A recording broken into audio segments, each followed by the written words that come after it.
Alright, I'm in the Glenmonarch 9-hole cup. I'm on hole number 6. Let's go take a look at hole number 6. So I got this in the first round. I came out here with a Titan and was able to get out into this area, and it takes very little topspin here. You got to do a max overpower shot, and I used the wind. I left the wind in. So 2 to 3 topspin max, probably eking towards the 2.5. I don't know, because if the wind's variable, I'm gonna have to go back and watch the video and pay attention to the wind. I think in the first round I had a between 3 and 4 wind. But if you know, a lot of times in a weekend round they may give us a higher wind, so we may be eking towards 4 to 5. And if you're right out here in the perfect spot with 3 to 4 and you leave the wind in, that 4 to 5 can end up pushing you out in the rough. So you got to be cognizant of what the wind is.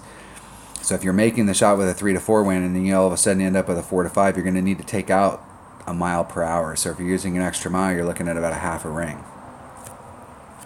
But getting out here is the deal, and then bringing your big dog and trying to do a max overpower hook shot with about 2 topspin in order to bring yourself to the cup.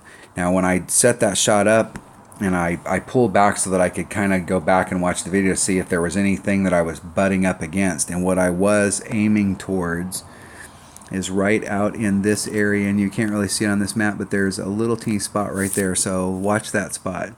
Right in that spot, right in front of that spot, in between those two, there's a little red marker. And so my ball guide was aiming towards that red marker. So I was in this area right here, and I was aiming towards that red marker with a 2 topspin max overpower hook shot, and I brought it around and ended up right about pin high. The key is that it ain't gonna matter what goes on in this second shot if you can't get out here. So this is definitely a one shot at a time hole, and it's not necessarily going to help you to bring a bigger ball on either one of these. You can bring a bigger ball, but it'll change stuff, so you'll have to practice with that bigger ball in order to try and figure out what the deal is. But you're definitely going to have to bring some big stuff. If you bring a really big ball and you ended up out in this area where your red line is up here, it will put you a little bit forward, so you may be able to make the turn, but your trajectory is going to be going from this area right here out, and so you'll have to make this curve, and the curve is at the very end of the ball run. So it's hard to, because your red line's back in here, and it's hard to get it to go that much in that short of a distance, so you'll end up high over here on the hole, which isn't a bad thing. You know, you got a seriously good eagle shot when you're up here high. But I'm trying to get on, so I'm just practicing that. If I don't like what I'm seeing, then when I'm actually going for it, I may change that stuff up. But since I'm practicing today, I might as well practice like the optimal thing that I can do to get me into those spots. But the key here is that it doesn't matter on the second shot unless you end up in the right spot from the first shot. So I don't end up in the right spot in the first shot. I'm going to put myself in the right spot so that I can practice the second shot. So if I end up in the rough or the sand, I'm not going to go ahead and try and move forward from that. I'm just going to put myself where I really wanted to be. So I'm in this area.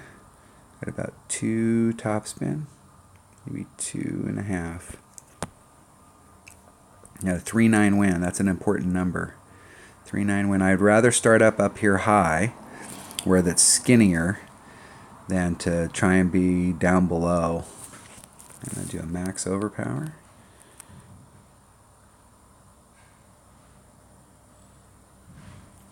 Hitting it great to the left, and seeing what kind of bounce over we can get.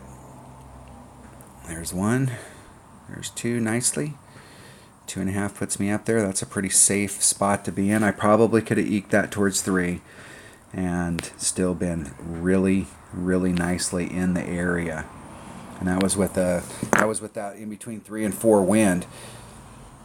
So if we get into a round where there's higher than 4 wind, I'm gonna have to think about taking a little teeny bit of that wind out. Opponent's using one of the new 4 power balls, and it will help them on the second shot if they can get this first shot down. So if they can get over in the same area I'm at, that 4 power ball will help them. So I think what you're going to see a lot of people doing is overshooting it just like that and ending up in the rough, and now they're toast. So it's better to be short and have a fairway shot than to be long and be toast. So I'm trying to get up into this area. I'm going to do maximum curl and about 2 topspin. And there's that ball. See that little white, that little red line? It's right in the center of my... Okay, I'm going to leave the wind in. I'm going to do a max overpower shot. Trying to slice it up to get it to run towards the hole. Let's see if I can clear it. Right there is the tricky part. If you put too much, you get too much on it. I could have been a little bit more to the left of that red line, and it would have helped me clear that just a little bit better. But that 2 topspin, the inclination is when you're doing those max overpower shots is to put on, you know, like the max stuff. But in that case, I'm not looking for maximum roll. I'm trying to stop the ball, so just a couple topspin.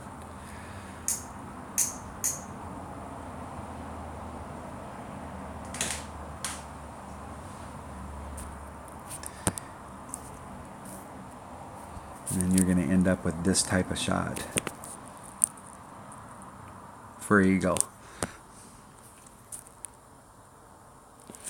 Okay, so at this distance, far away from the green, I shouldn't have any wind.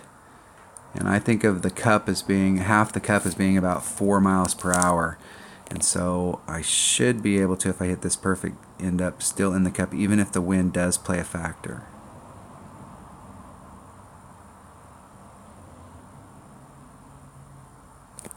Hitting it perfect. In the cup. Played that hole twice today and got eagles on it both times. But working on that overpower hook shot there is big. So I'll go back and watch both of the videos to see, you know, I think in the first one what I did was I didn't put on all the curl. And in the second one I put max curl on and max overpower. And that's why it came around so much towards that sand. So I could help myself out there by starting. Why is that unlucky? You hit up into the rough the first time. It always cracks me up when people say it's unlucky. It's not unlucky. You ended up, it's not unlucky. There are some shots that are unlucky, but that combination of shots that they did were not unlucky. That's just how it worked.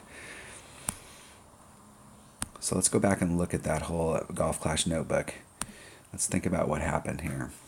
So I came out and looked at that marker right there, and doing max curl, max overpower, came at it in such a way that I really put this rough sand into play.